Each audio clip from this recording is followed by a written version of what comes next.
everybody, welcome back. I'm Brian Schott with Utah Political Watch, and this is Special Session. On this episode, the Salt Lake County GOP meltdown. I sat through 7 hours of their latest Central Committee meeting. Almost 400 people showed up, and they never even got to their actual plan for winning the midterms.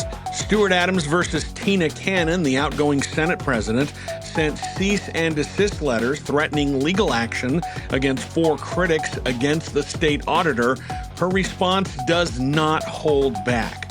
The Supreme Court's mail-in voting ruling, what Monday's decision could mean for a vote-by-mail state like Utah, plus Enes Kanter Freedom's WNBA sideshow, and, of course, Senator Mike Lee jumped in to defend him. Now, before we get to the program, I've got a couple of favors to ask you. First, please make sure that you're subscribed wherever you're listening to the show, Apple Podcasts, Spotify, what have you. And if you can, please leave a rating and review. It really does help more people find the program. Second, Utah Political Watch is independent political journalism, no corporate money, no billionaires backing the platform, and we're celebrating 2 years this month. So through the end of August, you can get a year's subscription for 20% off at utahpolitics.news. Head on over to the website right there, and you can get that 20% off discount through the end of August. Now, on to the show. It's been kind of a sad day. I've just been sad about the passing of Dolly Parton. She was one of the good people. I mean, she was truly a good person, and I'm pretty sad about the whole thing. And so, it was kind of a sad day, and seeing everybody give their remembrances of her. She was just a good person. Never had any interactions with her ever. But reading the people who she did interact with, Eminem just broke me because she sent him a congratulations letter when he was elected to the Rock and Roll Hall of Fame. And, in the letter, she said, a lot of people think you're weird, but I think you're great at what you do. Maybe we'll meet sometime. I wasn't there this year, but maybe we'll meet sometime. I just thought, she was just a good person. She really was. And as people pointed out, she could have been a billionaire, but she decided not to be. She used her money for good, and we just don't see that very often in this world. So kind of sad about the passing of Dolly Parton today. But that's enough of that. Enough of being sad, but we are going to miss her. We are going to miss her. I'm tired of losing good people. I'm really tired of losing good people. There's a lot going on here in Utah. I want to talk about this absolutely bonkers meeting I went to of the Salt Lake County Republican Party on Saturday. It was 7 hours long. I sat through the whole thing, and they really didn't do anything. It was just basically an airing of the grievances. So I want to talk about that meeting of the Salt Lake County GOP. The meeting was supposed to be to go over their plans for the 2026 midterms, which are, as we sit, I think less than 70 days away now. Ballots will be going out to voters in less than 50 days. And so they were supposed to have a meeting of the Salt Lake County GOP's Central Committee. That's the governing body of the Republican Party in Salt Lake County. And on the agenda was supposed to be their presenting of the plans. The chair, Mike Carey, was going to present the plans for the 2026 election. They didn't get to that at all because they spent 7 hours trying to kick him out of office, trying to reinstate the vice chair who got removed from her position back in June. And they did vote to do that, even though the rules probably don't allow for it. Anyway, we'll go over that meeting. It was nuts. And as I was walking out of that meeting, the one thing I kept saying was, if you wonder why people don't engage with politics today, why normal people don't get involved with politics, it's meetings like that one. There were almost 400 people in attendance, and they fought for hours over that. We're going to talk about Stuart Adams sending cease and desist letters to 4 of his critics and the fiery response from State Auditor Tina Cannon. She basically said, "See you in court." We'll talk about the decision by the Supreme Court yesterday, the U.S. Supreme Court, allowing parts of Donald Trump's plans to restrict mail-in voting to go into effect, and what it means for Utah. That will be on the agenda tonight. Enes Kanter, Enes can't play, Enes Freedom Kanter, washed up NBA player, total stunt about transgender athletes in the WNBA, making it all about him. And of course, Senator Mike Lee comes to his defense. Enes Kanter is a loser, absolute loser. Governor Cox said that the data center process was not good. And then when he was asked during his press conference about the reduction of Bears Ears and the Grand Staircase Escalante National Monument, polling shows that Utahns don't like it. But then he said, well, actually, most Utahns do like it. Nope. No. You've got nothing to back that up, sir. So that's all on my list. As we are literally sitting here, less than 3 months from the election, ballots start hitting the mailboxes in less than 50 days. So we are getting down into it. But first, let me introduce myself. My name is Brian Schott. I am the publisher and managing editor of Utah Political Watch. You'll find us online at utahpolitics.news. We are celebrating our second birthday. I started this website, I started this platform 2 years ago in August, and it has grown. My wife is not surprised it has grown. I'm surprised that it has grown. I'm thankful that it's growing, but we are celebrating our second birthday. And what it is independent political journalism. We cover politics here in Utah.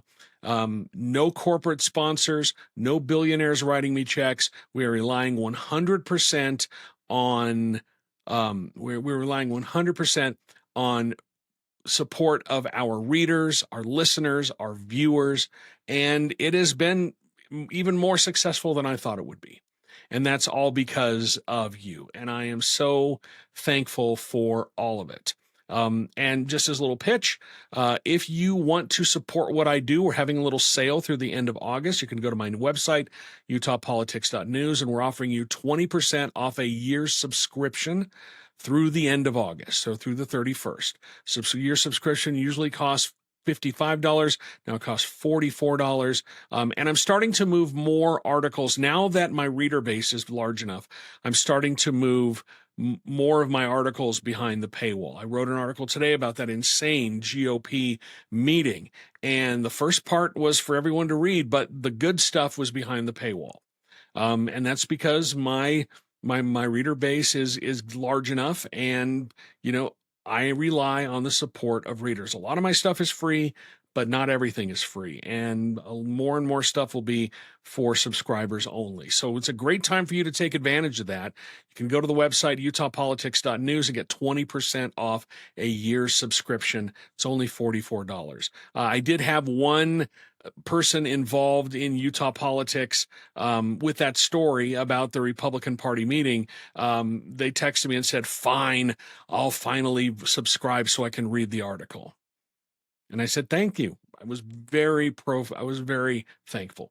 But you can go to the website, utahpolitics.news, and get a 20% off a year's subscription to the platform. So with that out of the way, let's talk about what's happening in the news. And let me see where we're going to go first. Let me look at my well, really, I think the first place we should start is with outgoing Senate President Stuart Adams, lame duck Senate President Stuart Adams, who lost his reelection bid to Stephanie Hollis back in June.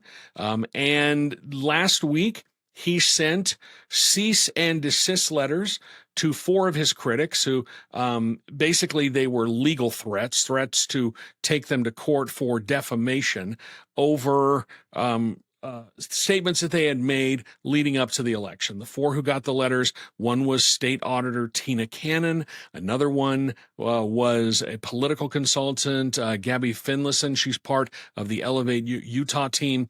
And then two hosts of a far-right podcast called the God and Country podcast. And they that is where Tina Cannon made her comments. She was interviewed on that podcast. And so they got these letters, and it was Adams demanding retractions from them for things that they said. And if they did not retract them, then he threatened. The insinuation was he was getting ready to go to court for defamation. And that caused a huge buzz when those letters came out, reported in the news, and then people started to look into it. And it's not easy for a public figure, especially one as prominent as Stuart Adams, the most powerful politician in the state, especially one as prominent as that, to prove defamation. Because you have to, under New York Times v. Sullivan, the Supreme Court decision that pretty much allows media to operate the way it does, without getting sued for every little thing, you have to prove actual malice. You have to prove that what these people said was wrong. They knew it was not only what they said was wrong, but that they knew it was wrong, and that they said it in order to cause damage to your reputation or damage to you, actual malice behind that. And that's going to be really hard for, it's really hard for a politician to win a defamation case in the first place. Didn't Sarah Palin sue the New York Times a bunch of times, and she kept getting it thrown out of court? Now Trump is suing the Wall Street Journal, and he's suing the BBC. But it's really hard in the United States for a politician, a public figure, to win a defamation case. And complicating matters more for Adams is that Utah expanded its SLAPP law, its anti-SLAPP law, and that's a law that prevents against nuisance lawsuits, retaliatory lawsuits that are designed just to cause people a bunch of money, to cost them a bunch of time and effort. And in 2023, they expanded their anti-SLAPP law to make it so that it included, things commenting on issues of public importance or things that are up in the legislature. It was all part of that war on woke. It was all part of, people are getting canceled for the things they said, and so we want to take that away. And so they expanded the law in 2023 to make it even harder to sue someone over things that they said if it involves issues of public importance or issues of policy. And Adams voted for that law. And so that complicates this whole thing as well.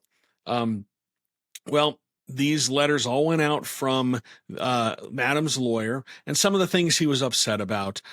He was upset about things that were said about the issues surrounding his step-granddaughter, who was charged with 4 felony counts of rape when she was 18 years old. And then after that happened, he got behind, helped draft a law change in Utah that changed the circumstances of when prosecutors could treat some 18-year-olds who were charged with rape of a child because she had sex with a 13-year-old boy. And in Utah, if you're under the age of 14, you cannot consent to sex. So it is literally child rape. And he changed the law so that some prosecutors can treat 18-year-olds who are charged with that with a lesser charge, so long as they're still in high school. And Adam's step-granddaughter was still in high school at the time. Now, the law was not retroactive, and it would not have impacted this case at all. But the prosecutor, the judge, and the defense in the case all said that this law change was one of the reasons why she was offered a plea deal. So instead of pleading guilty, or instead of being charged with 4 first-degree felonies, she pled guilty to 1 second-degree felony and 3 misdemeanors. And she didn't have to register as a sex offender. And so people said some things about that, and Adams was demanding a retraction. He was mad. He was upset about Tina Cannon. They have a feud about her office space in the state capitol. If you'll remember, before she was elected, the legislature passed a bill that was moving the auditor out of their space on the main floor of the Capitol at the rotunda. This is before Tina Cannon was elected. But that legislation said the auditor had to be given, quote, substantially similar space in the Capitol. Well, at the very end of the 2025 session, like in the final days of the 2025 session, they dropped this bill that took that protection away. And what they were going to do is they were going to move her out of her office on the first floor of the Capitol and move her into another building in the Capitol complex, move her out of the Capitol completely. And there was a lot of pushback. And the reason why they're moving her is to make more space for the Republican caucus in the Senate and in the House. And so they're moving the auditor. They also they also are going to be moving the Utah Elections Office out of their space. And so the House and the Senate are going to get more office space for their caucus members in the Capitol. They literally have buildings on the complex. There's the Senate building and then the House building where a lot of them have their offices, but they want to move more of the Republican caucus into the Capitol. And the people that they're going to be moving are the state auditor, who happens to be the first woman to win a statewide election in Utah, Tina Cannon, and they're moving the lieutenant governor's staff. And lieutenant governor also happens to be a woman, so it's not a good look there. But that's what they're doing. They're moving these full-time employees, full-time state employees out of there so they can make more space for part-time employees. Take that as you will.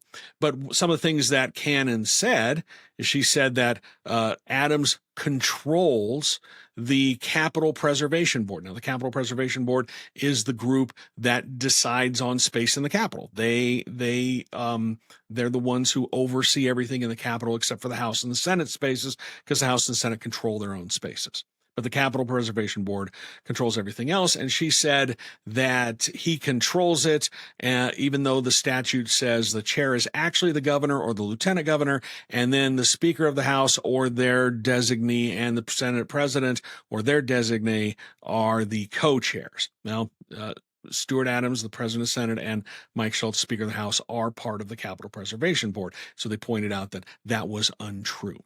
Some of the other things that were said, I think Gabby Finlinson was attacking Adams over the whole data center thing up in Box Elder County. I don't have the letters in front of me, but she said some things that he was demanding retraction for. So anyway, that sets the scene. Stuart Adams is demanding a retraction from these people, even though it's really hard to sue someone for defamation, especially if you are a politician. So that's where things sit right now. But yesterday, I was shared the letter from Tina Cannon back to her, or the letter her lawyer sent back to Adams. And essentially, what this letter said was, bring it on. She is not backing down. She said, I'll see you in court. That's what this letter said. And as I pull it up here, it's worth it to quote some of the things that she said in this letter. Response from her lawyer. It says, your letter seems to have the press as an audience, as it takes the form of an attempted set the record straight opinion piece. In fact, it appears your client was more interested in using the letter as a press release than as an attempt to resolve a dispute. We have become aware that your client or one of his representatives appear to have released the demand letter to the press before it was served on my client, as it became the subject of a Salt Lake Tribune article yesterday morning, meaning it was that story was broken by the Salt Lake Tribune. And what Tina Cannon's lawyer is saying, it certainly looks like you sent that letter to the press before you gave it to us. So what you were trying to do is you're trying to set a narrative in the media. So that's the first part of the response. Letter goes on.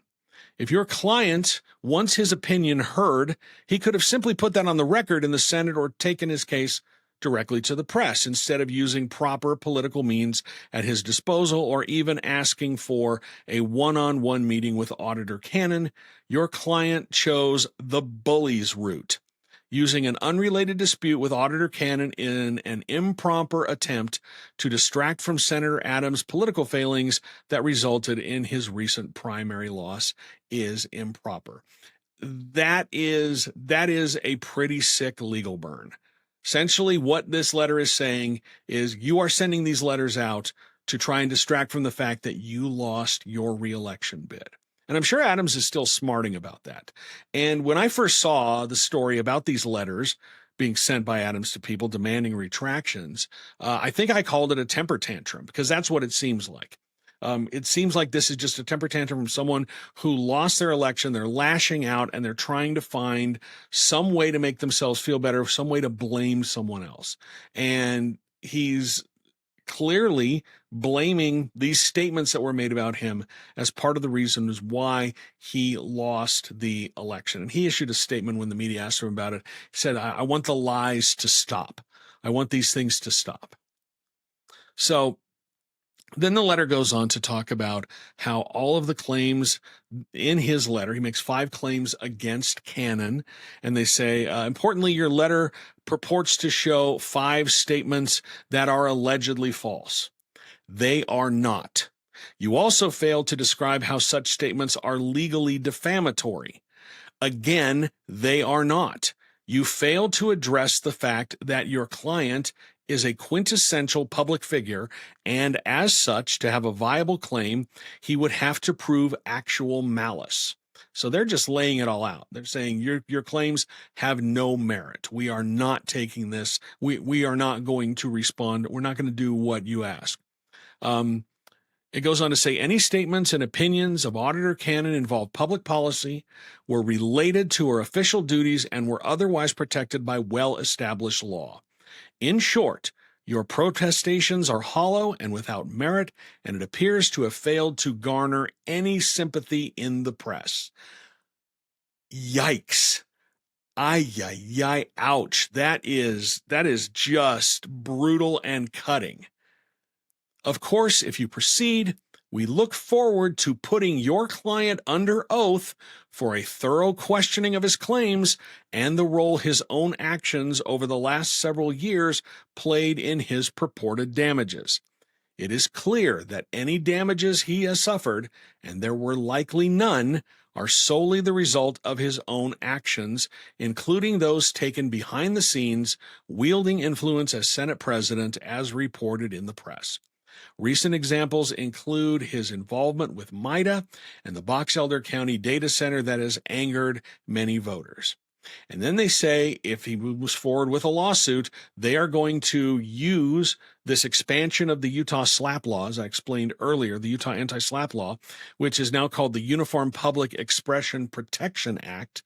And under that act, you can expedite things to say, you got to prove it. Do you have any proof to back up your claims? And if they don't, then the person who's getting sued can move to have it dismissed, and you can get, and that person can recoup their attorney's fees. And they're saying, we are going to do just that.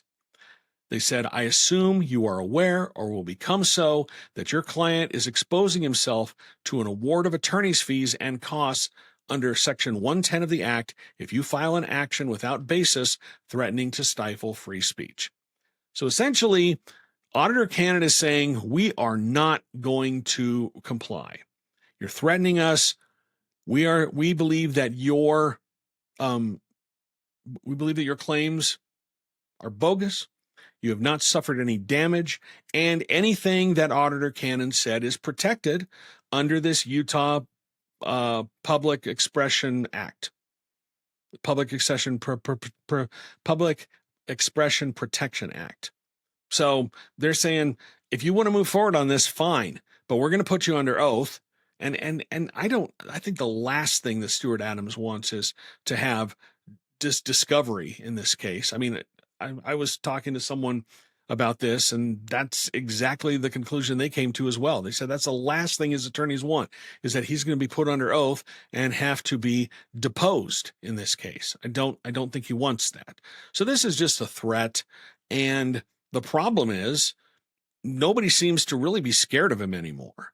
He was one of the most feared people in Utah state government. He was one of the most powerful politicians in Utah. But then he lost, and it doesn't seem like a lot of people are scared of him anymore.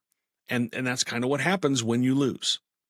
So Auditor Cannon is not backing down. She said that she's not going to comply. The podcast hosts have said similarly the same thing. I haven't seen anything publicly from Gabrielle Finlinson of Elevate Utah, how she's going to go forward. But I expect that what they said is going to that they're going to be saying something similar to what Auditor Cannon. And so, that's where we are with this. Now, there is an interesting part of the whole thing, the whole pushback between Adams and Cannon about the Capital Preservation Board. Now, Cannon said that Adams controls the Capital Preservation Board. And Adams' attorney in his letter was like, no, that's not how it is under statute. Under statute, the governor or the lieutenant governor runs the Capital Preservation Board, and he's not the chair.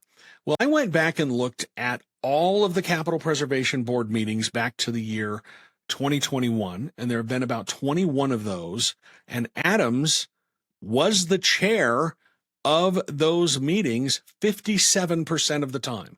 57% of those meetings, Stuart Adams was the chair.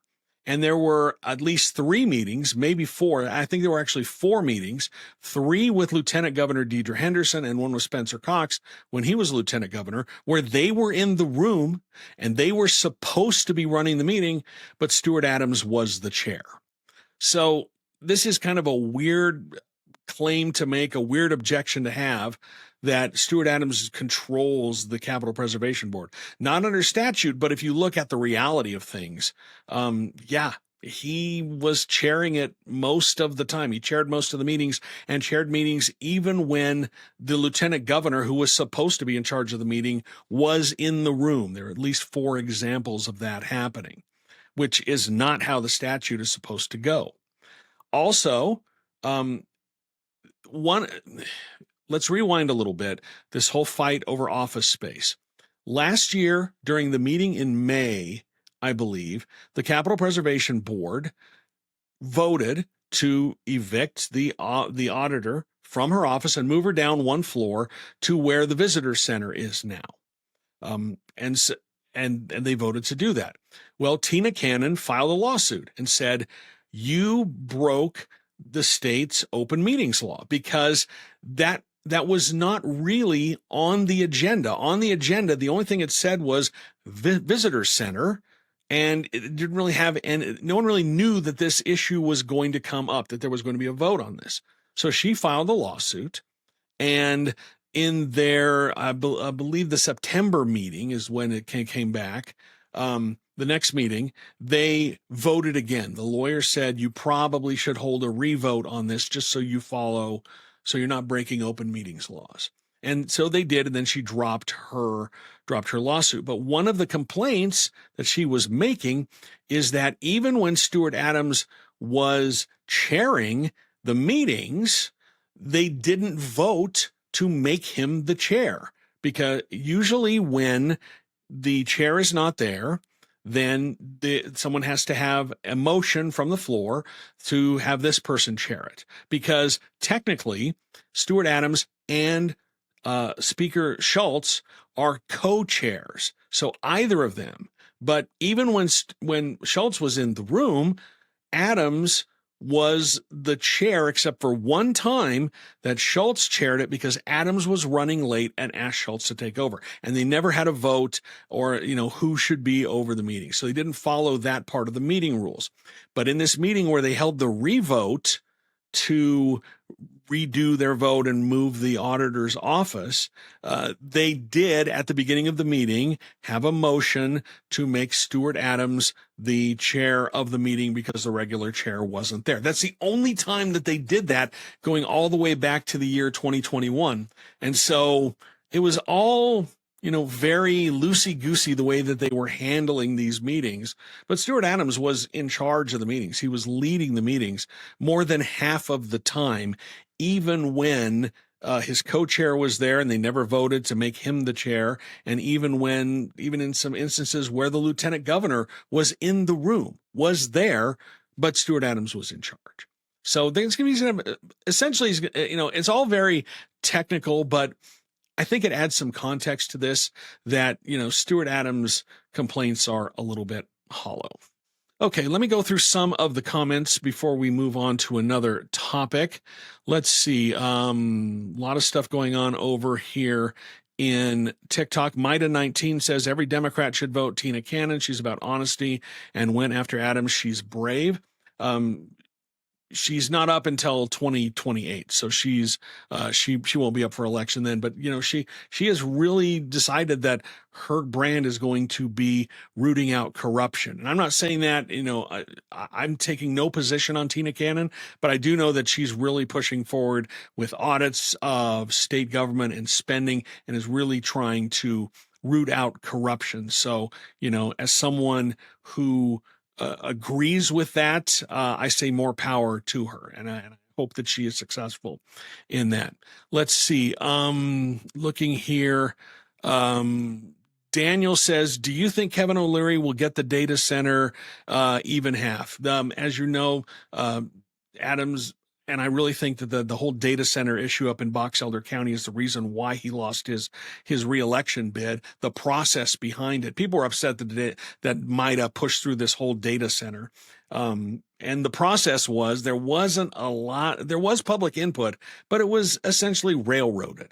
They knew what they were going to do, and they went ahead and did it. And then they twisted the arms of the Box Elder County commissioners and forced them to vote for it and approve it. And then there was a huge backlash, and that backlash led to 3 people losing their jobs. And now you're seeing this huge backlash to data centers across the country. Even Governor Cox, in his press conference last week, said that the whole process around the data center was not handled well, which is really weird because when he was asked about it earlier, he just basically stamped his feet and said that people were wrong, and they need to accept these things because that's progress. People don't want data centers; they don't want them in their backyards, and this is a rare issue that is uniting people both on the left and the right. This is one of these rare political issues that unites everybody. And it has turned out to be an extremely potent political issue. Stuart Adams lost his job because of it. And I don't think he's going to be the only person in Utah who loses their job come November. I think that there are some members of the legislature who are whistling past the graveyard right now. They are hoping that they can somehow put this in the rearview mirror, because the whole Mida issue, the data center issue, these things, voters don't like them, and voters were paying attention. And when they found out what was going on, they were like, no, thank you. Let's see. Gabriel on YouTube says, has this TIF revealed anything new with regard to the race to replace Adams as a Senate president? From what I'm hearing, not really. There's two main candidates. You've got Senator Kirk Cullimore, who is currently the majority leader, and then you've got Senator Evan Vickers, who is the past majority leader. And they're the main candidates to become the next Senate president. What I am hearing is that there might be a little bit of a rural-urban divide. Republicans only have 22 seats right now in the Senate, and vote counters, people who are watching this, they think it might be very close vote right now. And maybe some people are still sitting on the fence, but they don't think either of them has an advantage. And they don't think that the rural senators are going to vote for Cullimore. You know, Davis County has been in charge of the legislature for so long, and now they've got a rural candidate wanting to become the Senate president in Vickers, and the rural senators they like that idea, and from what I understand, they're not supporting Cullimore right now.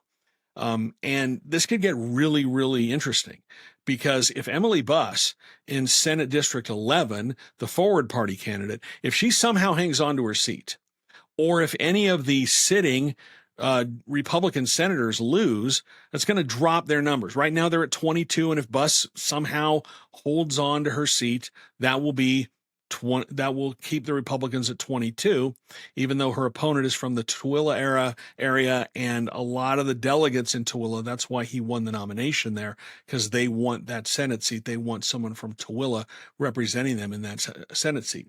But right now it's 22 Republican senators.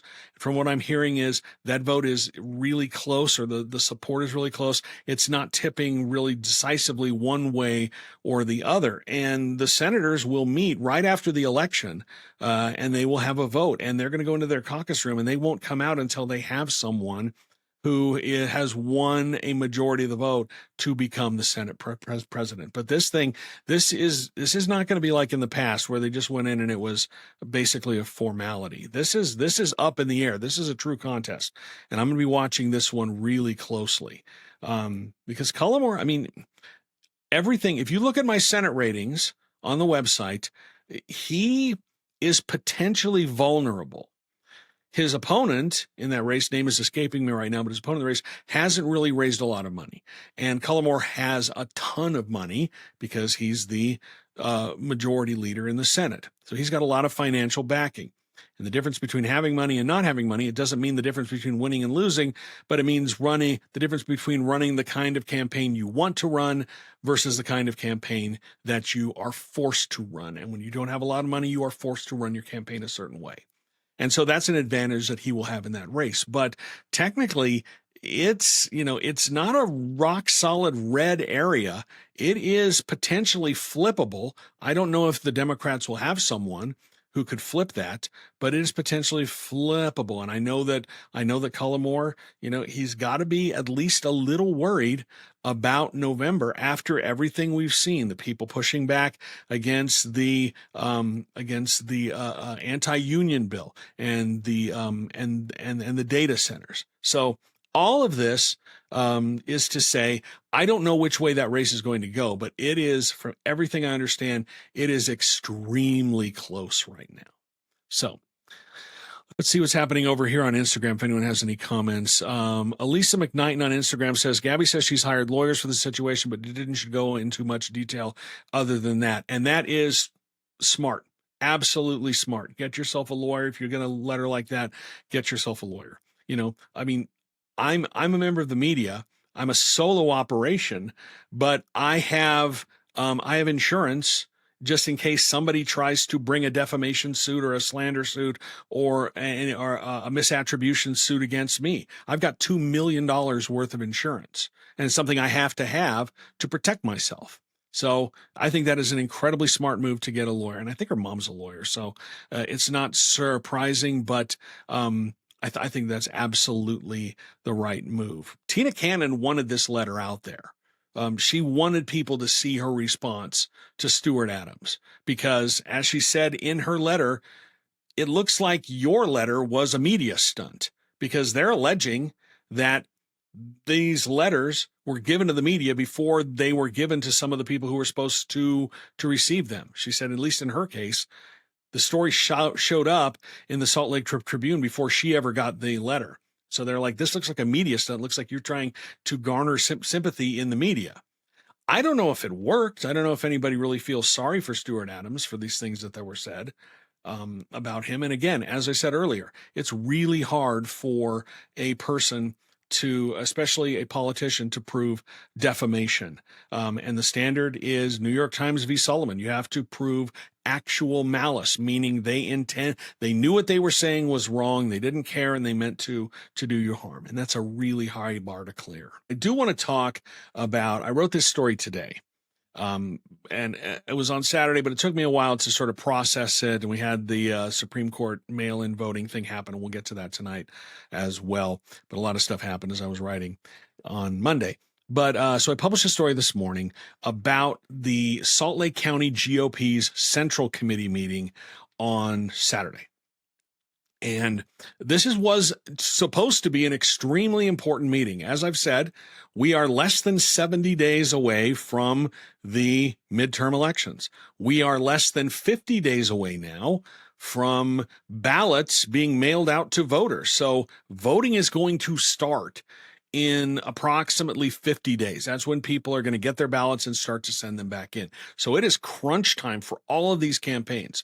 And on the agenda at this meeting, Party Chair Mike Carey was supposed to present his plan for winning the 2026 midterms. This is his plan, and he was going to share it with members of the Central Committee. There's like 600 and some members of the Central Committee. That is the governing body of the Salt Lake County GOP, and he was going to show them their plan for winning the midterms. And he said in the meeting that he thinks that these elections in Salt Lake County are the most important in the state because Salt Lake County has 34% of the state's population. And his quote was, whichever way Salt Lake County goes in these elections, the rest of the state is going to follow. And that makes a lot of sense because that's where the most people are.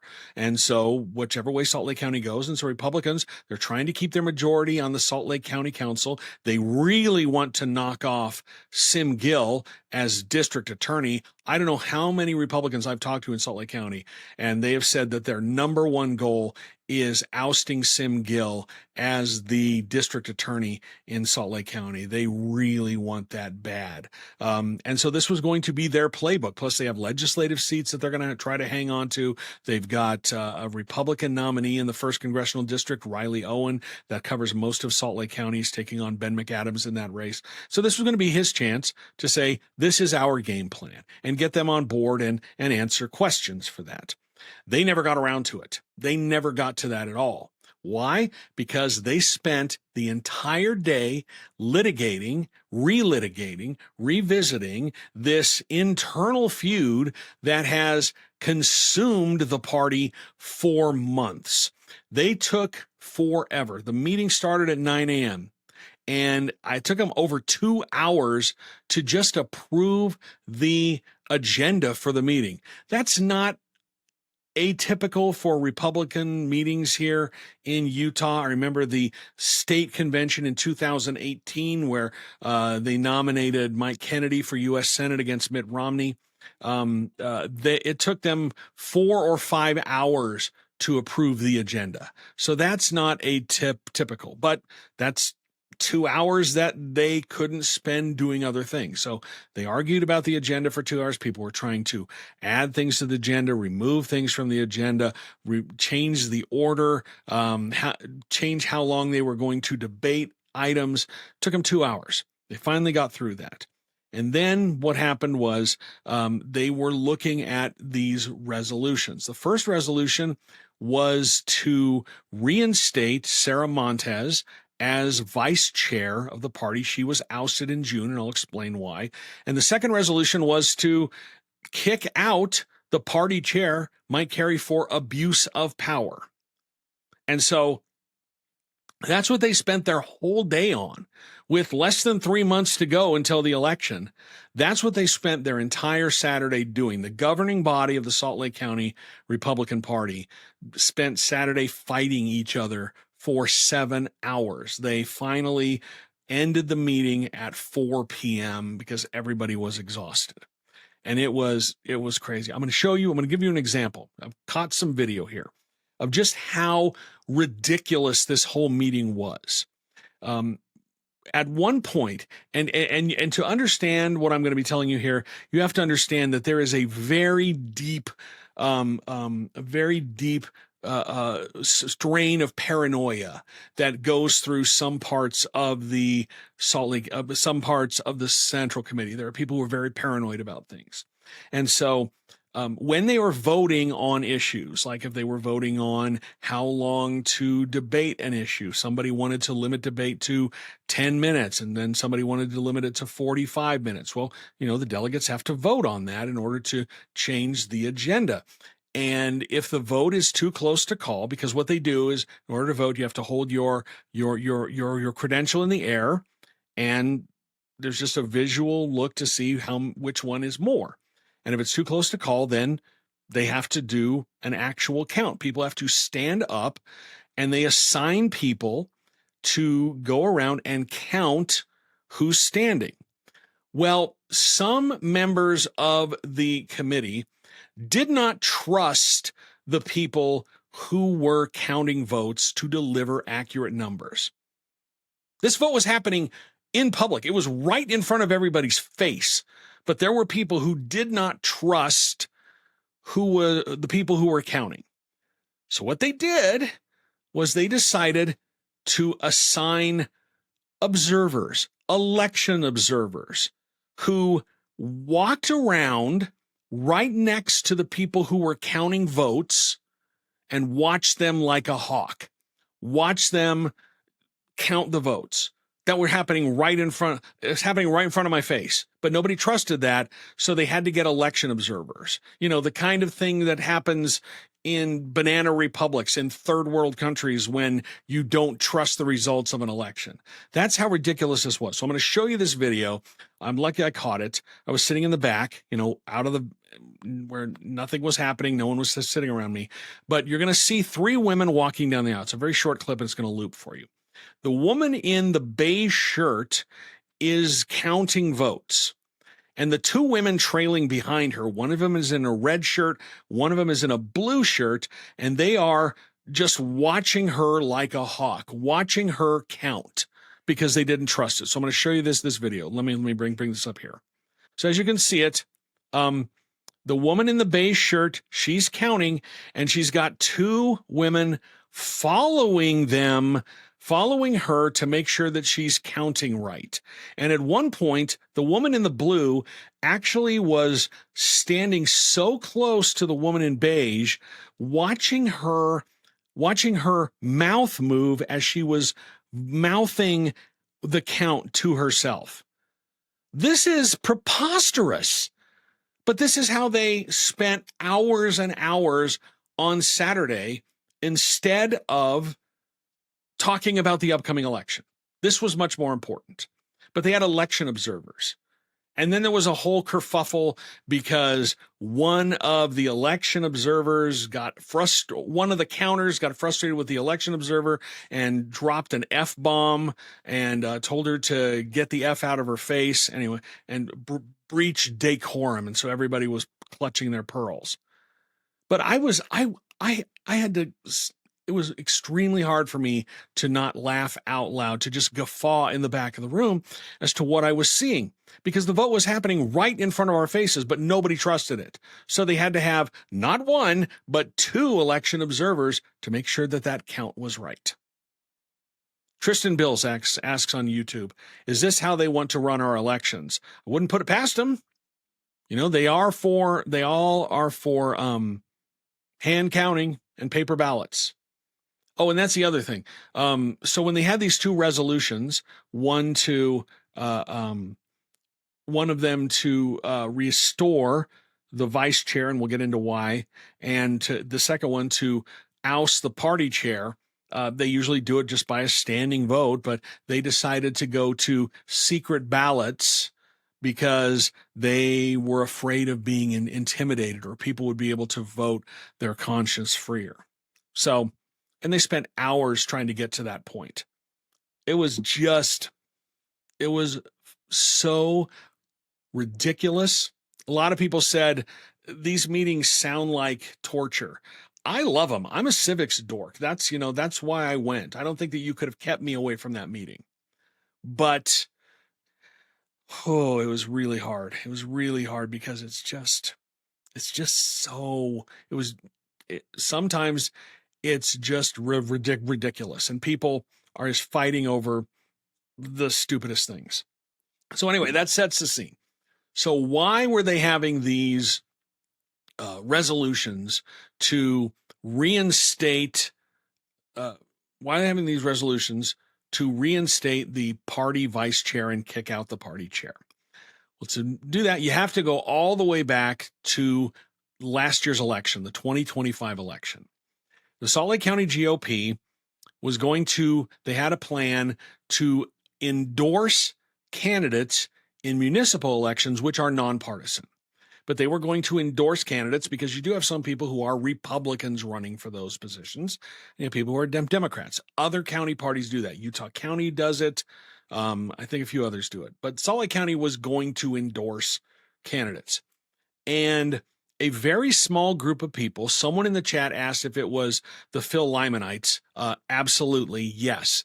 A very small group of people led by Tracy Halverson, who actually lost the Salt Lake County Party chairmanship to Mike Carey in 2024.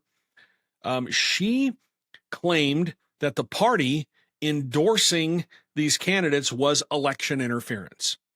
It's not election interference. She doesn't understand the part of the law that she is quoting here, but it's not election interference. But she claimed it was election interference.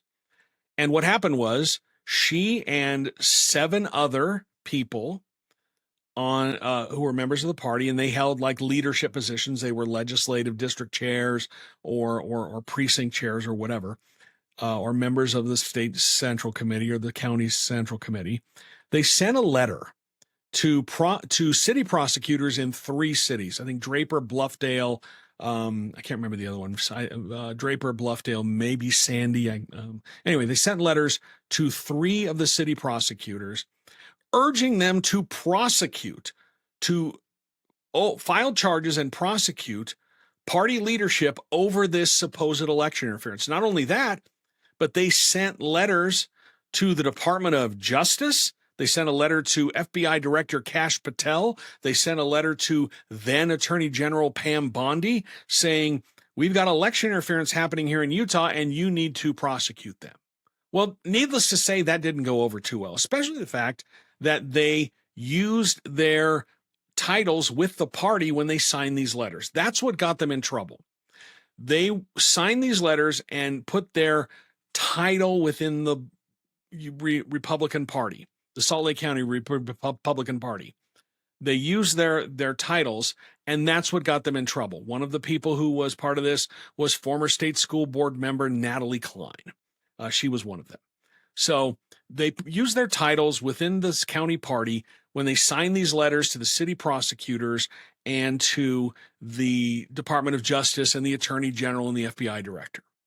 And that's what got them in trouble. So there was a whole investigation. There were charges brought up. And in February, there was this extraordinary meeting that lasted 12 hours. That controversy, yelling. I wasn't allowed to be in there. I'm not a member of the executive committee. It was a closed meeting. But in the end, what happened was the party chose to discipline 7 people, 7 members who signed those letters. Tracy Halverson was one of them. She caught some extra charges. But for the most part, the 6 people were stripped of their party titles, stripped of their positions within the party, and they were banned from attending Republican events until mid-2030 for urging prosecution, trying to turn law enforcement against leadership of the party. Halverson caught some extra charges because of her constant attacks on social media. And if you've followed her social media accounts, you know what I'm talking about. Just these constant attacks against party officials. And they caught her for like breaching decorum. And she caught some extra charges. And so they lost their positions, banned from attending party events until 2030. So that's where this started. In May, at the Central Committee meeting, I was there. There was an attempt to reinstate these members, to overturn those charges, try to have the Central Committee overturn those charges. And they spent hours debating that. It was another wild meeting, and that failed by 1 vote. So what does this have to do with Sarah Montez? Well, Sarah Montez, as the party vice chair, she recused herself from that hearing in February where the 7 members were disciplined. She said, I'm recusing myself from this meeting. I'm not going to be a part of it. But then afterwards, she publicly spoke out against the punishments against the party members. And that angered the other leaders of the party. And then during the May meeting, all of the party leaders were on the stage. It was in a school auditorium, so they're on the stage, the dais. That's their position, unless they are recusing themselves. And Mike Carey, like on Saturday, he recused himself from running that part of the meeting because he didn't think it was proper. But for the most part, party leadership sits on the stage while everything's going on. Well, she came off of the dais, came down from the stage, and was in the crowd trying to whip votes for this resolution to restore these 7 members. And the resolution failed by 1 vote, but she was trying to whip votes for that, trying to do that, even though she was supposed to be on the stage with the rest of the leadership team. Well, a couple of days later, the rest of the leadership team, they used a bylaw in the Salt Lake County GOP's bylaw that says if in the opinion of the other officers, if in their opinion that one officer is unwilling or incapable of fulfilling their duties, and it literally says in the opinion, and they vote unanimously, they can remove that person from office. And that's what they did, citing the fact that Montez recused herself from the February meeting and then spoke out against it and then was trying to whip votes during the May meeting. And they said that, she was going against the rest of the leadership team, so she was unwilling or incapable of doing her duty. So they unanimously voted to oust her from the position. So when you get to Saturday, there's a resolution to reinstate her as the party vice chair. The problem is that's probably not allowed under the party rules. There's no mechanism under the party rules that allows the Central Committee to overturn this. Kirby Glad, who was the parliamentarian, explained that to them. He said the way that this bylaw is written, it sucks. But the problem is you can restore her today. You can reinstate her today, but they could meet tomorrow and just once again remove her from office, and then you're back to where you started. Well, the resolution to reinstate her passed. And so it's kind of a middle area. My sense is they're not really going to challenge this. They're just going to let what happened and just move on from there because the election is looming. So the Central Committee voted to reinstate Sarah Montez, even though the party bylaws don't allow that. So that happened. Then we get to the resolution to remove Carey from office as the party chair. Charges were abuse of power, said that he intimidated people. Steve Oust, who wrote both of these resolutions or sponsored them, he said, let me pull it up here. His quote was, "Under the leadership of Mike Carey, the Salt Lake County GOP is imploding. Under Carey, debate has been stifled and dissent has been stamped out. Other members of the party are afraid they will be next." So that was the reason why they were voting this. Carey got a chance to speak on his behalf, and when he did, it was kind of eye-opening. He said that since these attacks on him have started, he's gotten death threats from people in the party. His car has been tampered with. He said his family is terrified. And, that was one of his defenses. He says, I'm getting attacked. And it's being driven by members of my own party. Well, in the end, they actually had 2 ballots. They had 2 votes. The first vote was whether or not to approve the resolution. And if they did approve the resolution, then there was a vote to remove. And so the resolution only needed a simple majority, but for it to actually take place, they needed to get a 2/3 majority. So they were collecting ballots at the same time. People were writing on one ballot. Remember, we were doing the paper ballots. One ballot, they were writing whether or not they wanted to vote in favor of the resolution. And the second ballot was whether or not they were going to remove Kerry from office. When they counted the votes, the resolution failed by 2 votes. It was 135 to 137. So it doesn't matter. The second vote to remove him from office was moot. And then it was 4 o'clock and the meeting was adjourned. What they didn't get to was the plan about the election. They didn't get to hear from the party treasurer. He was going to present the budget on Saturday. You know, the things of the business of running the party. But you've got this small minority, a very vocal minority of people who just want to keep relitigating these issues over and over again. And it has really tied the executive committee's hands, the leadership committee's hands. And, you know, I'm not advocating one way or the other. I'm just an observer. But as I was observing, I kept saying to myself, this is the reason why normal people don't get involved in politics, because they don't want to spend Saturday hanging out with what is essentially they're going to look at this and say, these are a bunch of weirdos.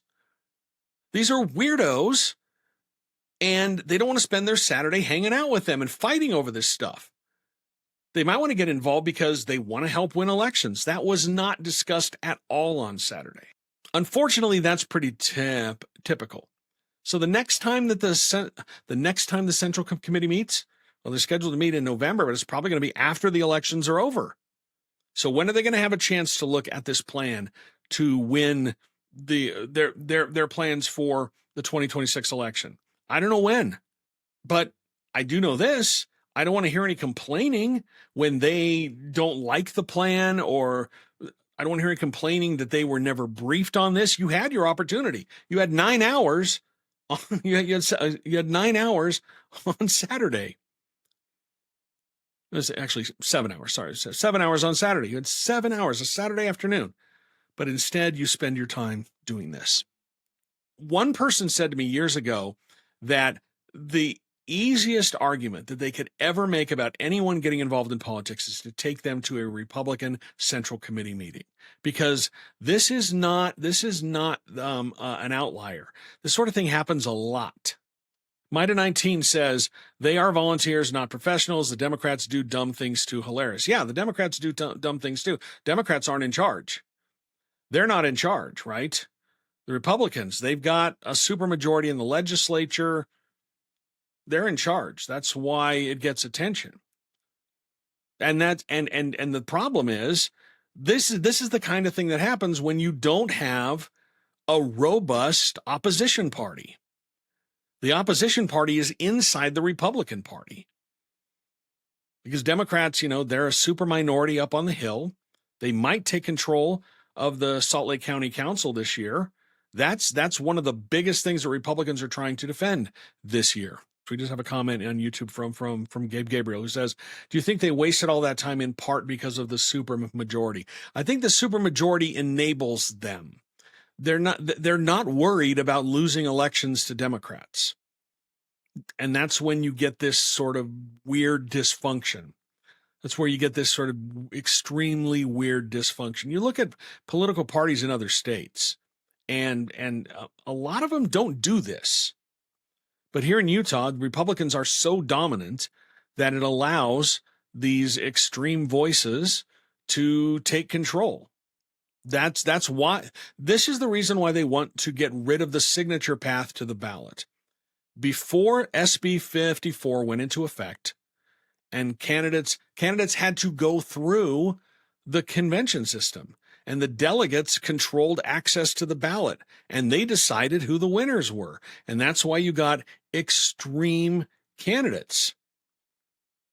SB 54 came about because in 2012, Bob Bennett, the Republican delegates were really mad about the whole TAMF thing, the TAMF payments. This is the rise of the Tea Party. And he didn't see the threat coming, and that's why he was ousted at the Republican convention. And then you had Tim Bridgewater, who actually won the convention vote, and Mike Lee advancing to the primary, and then Mike Lee won, and that's how Mike Lee got into office. Delegates are completely fine with that process. Then you have the signature path, and now people don't have to take a knee to the delegates to try to get on the ballot. If the signature path was not in place, Spencer Cox would not be the governor right now. It'd most likely be Phil Lyman. That's why they filed those insane lawsuits trying to throw him out of office. That's what they want. So, yeah, I mean, that's the system that they want to go back to. That's a system that they want to get back to, where the Republican delegates basically politically control the state. And I've said this before.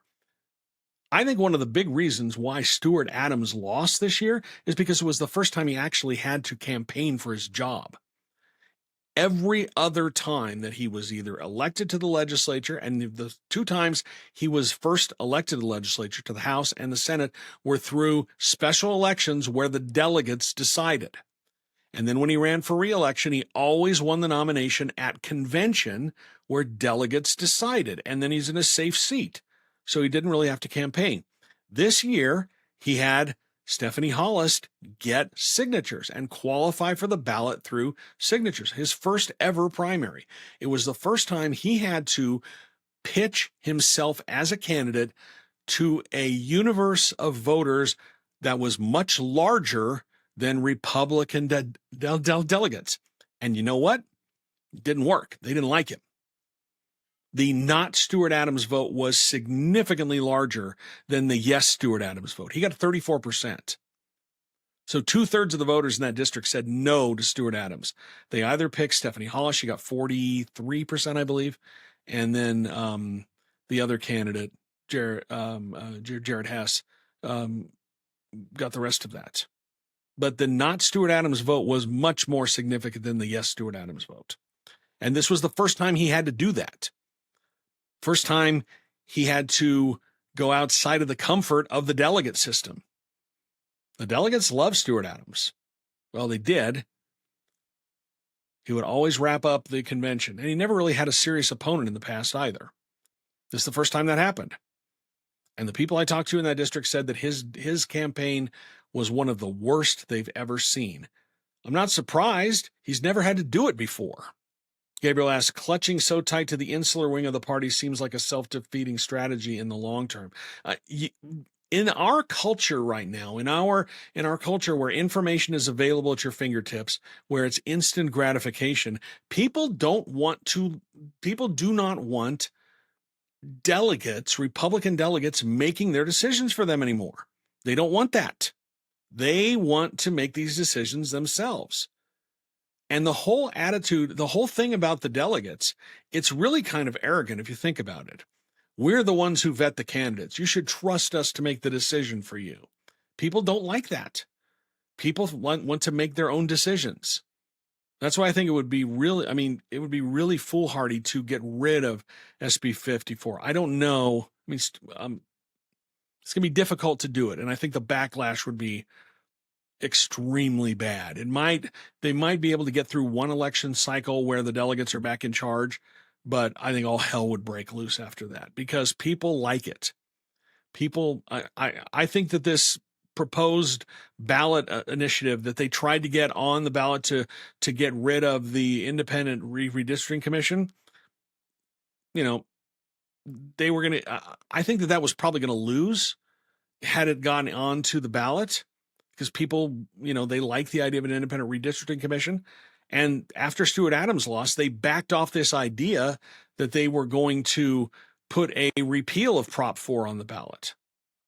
And, or put the ability to a constitutional amendment that will allow them to repeal Prop 4 on the ballot. And I think they saw what happened to Stuart Adams and they were like, maybe we don't need to do that right now. People are mad. Voters are mad all over the country. So this is probably not the best time. And to keep doing this whole, the delegates know best. They're the ones who are the most informed. I don't know how many.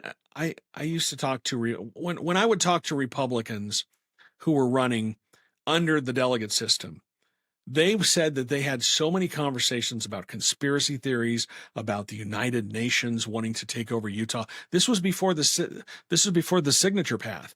They would tell me about, and it was a good job to be a delegate because you got free lunches all the time. When Orrin Hatch ran for re-election in 2014, and Dan Lillianquist tried to run the same playbook that Mike Lee and Tim Bridgewater did when they ousted Bob Bennett. They were going to try to get him at convention.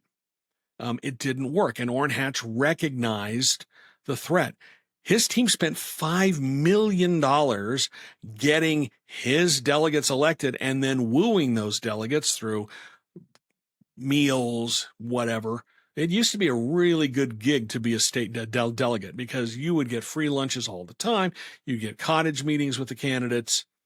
Now, delegates are not that as important, and they don't like it. They don't like the fact that they're not the final say when it comes to the nominations. Captain Bubba on TikTok says, when I ran for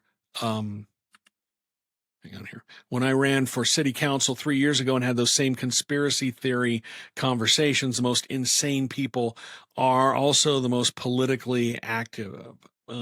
Yeah, they are the ones. They're the ones who go to caucus meetings. They live for that stuff. A couple of years ago, one of the candidates for, I think, state chair. I think it was before when Rob Axe. Anyway, there was a candidate for state chair, and their idea for the Republican Party was to move the caucuses from a Tuesday night to Saturday, which would give more people the opportunity to participate because it's really hard to go on a Tuesday night. If you're young, you got to get childcare. It's really hard. He wanted to do something like they do in Nevada, where they hold the caucus meetings on the weekend, making it a lot easier for people to attend. That got shot down immediately. Oh, the delegates didn't like that. And when, at the caucus meetings in 2024, I think the estimate was only 9% of all of the Republican voters in the state went to those. Just 9%. And I know it was probably far less this year when they elected new delegates because you get lesser turnout on off-year elections. So yeah, you get the people who are the most committed also happen to be the most extreme, and that leads to extreme candidates and extreme nominees. So anyway, let's talk about vote by mail. As you know, on Monday, the U.S. Supreme Court issued a ruling in Trump v. California. And a whole bunch of states sued to block this executive order from the Trump administration. One, it would have the Department of Homeland Security come up with a list of people that they believe are not eligible voters, so people who they believe are non-citizen voters, and then that list would go to the United States Postal Service, and the Postal Service would not be allowed to deliver ballots to anyone who was on that list and anyone who was not on the list of voters from states. And that's the kind of thing that would impact Utah because we are primarily a vote-by-mail state. I think that Salt Lake Tribune had an analysis that was like 96% of all the ballots, or maybe it was 90%, but 90% or more of all the ballots from the primary election were vote-by-mail. Utahns like vote-by-mail. That's where all the ballots were. In a couple of counties, every single ballot was done by mail or at a drop box. But they're trying to get rid of that. And that's one of the reasons why the Justice Department is pushing to get the unredacted voter rolls. So these states sued to try to block it. The Supreme Court went ahead and came up with a ruling that gives the federal government some administration over elections. The Constitution doesn't say that they can do that. But, if you read the opinion, you can just see the pretzels that the Supreme Court twist themselves into to allow this. So that's the first thing. But the part about mail-in voting, the part where restricting the mail-in voting, and USPS, the Postal Service said they're going to try to move forward with this. They're going to try to implement it. one of the reasons why the Supreme Court overturned this lower court injunction is because they actually haven't come up with rules for what to do in the election. And so the lawsuit was premature. There were no rules. There's nothing to actually challenge. And so there's no reason to have this happening. There's no reason to move forward on this right now because it wasn't ripe. That's one of the reasons why they overturned it. Well, now this allows the Trump administration, Department of Homeland Security, USPS, to come up with rules on how they're going to implement this executive order. And remember, executive orders do not carry the force of law. And the U.S. Constitution does not give the executive branch any administration over elections. Administration of elections is to the states. But Trump really wants to stamp out mail-in voting. And aside, I don't know if you saw this article in NBC News, but they got a hold of a video of a meeting between Homeland Security officials and Nevada election officials. They did a public records request. And so there was a meeting, it was a Zoom meeting involving people from the Department of Homeland Security, Justice Department, I think, as well, and Nevada election officials, in which the Trump administration had said there are at least 15, they claimed there are at least 15,000 people on Nevada's voting rolls who are ineligible, who are non-citizens, who should not be there. So these Nevada election officials were meeting with Trump administration officials and asked them, they said, okay, you said there's 15,000 people. Can you show us that? And the Trump administration had to admit that it's not 15,000. They said that it's about 185 people that they think need more investigation. They said that they've identified 185 people, not 15,000, 185.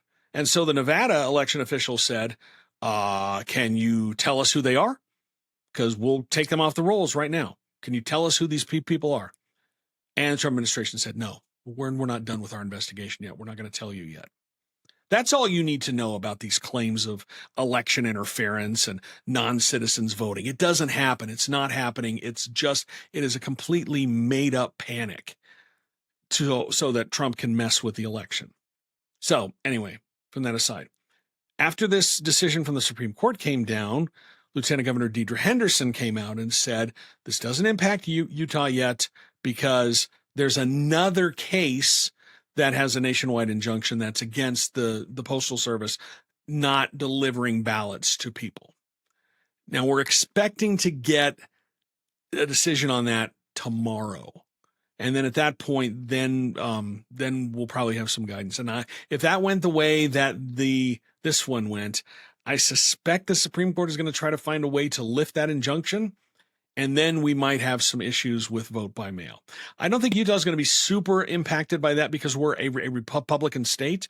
The states that really are going to be impacted or targeted are Democratic states or states where the Republican majority in Congress could be impacted, could be threatened. That's what this is all about because Republicans behind closed doors, they know that the electorate is mad. And if it's a big turnout, things go the way that everyone expects, they're probably going to lose the House of Representatives and maybe lose control of the Senate. And if that happens, the Trump agenda just grinds to a halt. It's done. That is effectively the end of Donald Trump's presidency because there are going to be investigations for years. They're going to haul him, his family members, administration members in for hearings. There's going to be investigations because Democrats will have subpoena power. There could even be impeachment proceedings. So that they're very worried about that. And when you look at affordability, when you look at the cost of living, when you look at the housing crisis, the cost of gas, everything that's happening, inflation going up, Trump's tariffs, they're bringing in beef from Argentina that reportedly was rejected by China because it had some illegal chemicals in it. And China said, we don't want it. But from what the reporting is that this beef that they're bringing in from Argentina was rejected by China. But it's fine for us because our beef prices are high. And now you got the ranchers who are really mad about this, about bringing in this beef, because it's going to really hurt their bottom lines. And so people are really angry. This is shaping up to be a change election, and in change elections, people lose their seats. The president usually loses seats in a midterm election anyway. But with how historically unpopular Donald Trump is and how little the Republicans in Congress have done, this could be really, really bad for them. But they did have the redistricting in the middle of the year, middle of the cycle, in order to ostensibly give them in theory, give them more seats. So who knows what's going to happen? I'm not convinced it's going to go one way or the other. The experts seem to think that Democrats have a really good chance of getting back the House of Representatives and maybe the Senate. G. Elliott Morris, who I had on the podcast a couple of weeks ago, he has a great website, 50+1, that is an election forecasting website, and they are saying that the Democrats have about a 75 or 85% chance of winning the control of the House, and they put their about 55% chance of winning control of the Senate. Bottom line is we're going to know more tomorrow. Last thing I want to talk about tonight. Enes Freedom Kanter, washed up NBA player. I'm sure you've seen this where he and another person who's so forgettable, I can't remember his name, Roy something. They are declaring for the WNBA draft. They're now all of a sudden identifying as a woman, and they're declaring for the WNBA draft. And on Sunday, Enes Kanter was sitting courtside at a game, Chicago Sky, and he got into an altercation with one of the players from the Chicago Sky. He was wearing a shirt that said woman, noun, female human, or something like that. It's this whole women in protect women's sports. So the guy who was trying to protect women's sports makes a whole scene at a women's sporting event, makes it all about him, gets into a yelling match with a member of the Chicago Sky, and he's escorted out of the building because he's a clown. I mean, this is just so dumb. You hear people talking about the specter of men in women's locker rooms. Well, just declaring that you're a woman so you can go into the NBA draft is exactly the kind of behavior that you are purporting to be against and protect these women from. You are doing the very thing that you have said is a threat to women. So anyway, Kanter was thrown out of the game. Today was announced that he has been banned from going to any of the Chicago Sky games, and that's good. He should be banned from all WNBA games for these stunts. He stepped onto the court. I don't know how he got those seats right near the floor. Great seats, but he stepped onto the court to have this whole altercation, make the whole thing about him. He's a clown. He's a big loser. But, of course, Senator Mike Lee weighed in and supported him. He writes, "Wearing this shirt isn't harassing anyone." Someone else on Twitter called Kanter a loser. Lee responded, "Maybe he just wants to protect women." That's how I know that Senator Mike Lee did not watch this game. He doesn't watch women's sports. None of these guys do. None of these guys watch women's sports. But they want to ruin it. They want to ruin it, and they want to make it all about them because they think it is so funny. If Enes Kanter wants to declare for the WNBA draft, he should do what transgender athletes, when they are involved in the Olympics or in other sports, have to do. And that is a year and a half of hormone therapy, hormone blockers. They have to do that. And if they don't go crazy because of that, then yeah, maybe they can play. Enes Kanter, at the end of his career, he couldn't guard anybody. Yeah, he's bigger and stronger than anyone in the WNBA. He'd probably score 30, 40 points a game, but he'd give up 70 because he can't move. But it's all just a stupid stunt. And it just takes away from this WNBA season, which has been fantastic. This is the best WNBA season ever. You have got record-setting performances. You've got a wide-open MVP race, but it's being consumed by this culture war stuff. And now you've got people on social media who have convinced themselves, the dumbest people on social media convincing themselves that the only reason the WNBA is pushing back against this is because there are already transgender athletes in the WNBA. No, there's not. There are not, and there never has been. And there's no transgender athlete in the lower levels good enough who might be in the WNBA. This is a completely made up problem. This is a completely imaginary thing. But they're very worried about this. They're actually not very worried about this, but they think it's funny, and that's why they're doing it. But Enes Kanter got kicked out of the game. He wasn't kicked out of the game because he was wearing a t-shirt. He was kicked out of the game because he was yelling at this player for the Chicago Sky, the smallest player on the court, by the way, yelling at her, and she just had enough, and she finally went after him. Finally yelled back, and he stepped onto the court, which is a no-no. That is a violation of WNBA rules, and he got kicked out, and now he's banned from ever going to a Chicago Sky game again. And like I said, he should be banned from ever going to the WNBA. But this is such a dumb controversy. If you want to hear a really great breakdown of it, the podcast Pablo Torre Finds Out, it's by The Athletic. The New York Times actually won a Pulitzer this year. They did a fantastic series about it. They did a breakdown of Riley Gaines, where she came from, how her beliefs sort of formed, and the controversy surrounding that. And then they were talking about these men who think that they're just all of a sudden declaring themselves women, and now they can play in the WNBA. Or identifying as a woman, which is not how any of this works. But this is just an attempt to bully this league that's having the best year ever. They're having a tremendous season. And it's just so sad that you've got clowns like Enes Kanter, who he's just decided that he wants to plug into the endless money anti-trans grift game. Because if you do that, you start attacking, if you are a high profile anti-transgender position, just unlocks a ton of money on the right. There's a lot of money behind this. And that's what he's decided to do because he's been completely irrelevant until then. So that's what he's doing. He's a clown. He's a loser. And of course, Senator Mike Lee is defending him. I expect to get some sort of fundraising email from Senator Mike Lee about this. And what he'll be doing is he'll say, I'm going to raise money for Enes Kanter, but he's going to keep most of it. It's like the thing, like last week, he had a fundraiser where Democratic Senator John Fetterman of Pennsylvania was voicing some criticisms of the Democratic Party.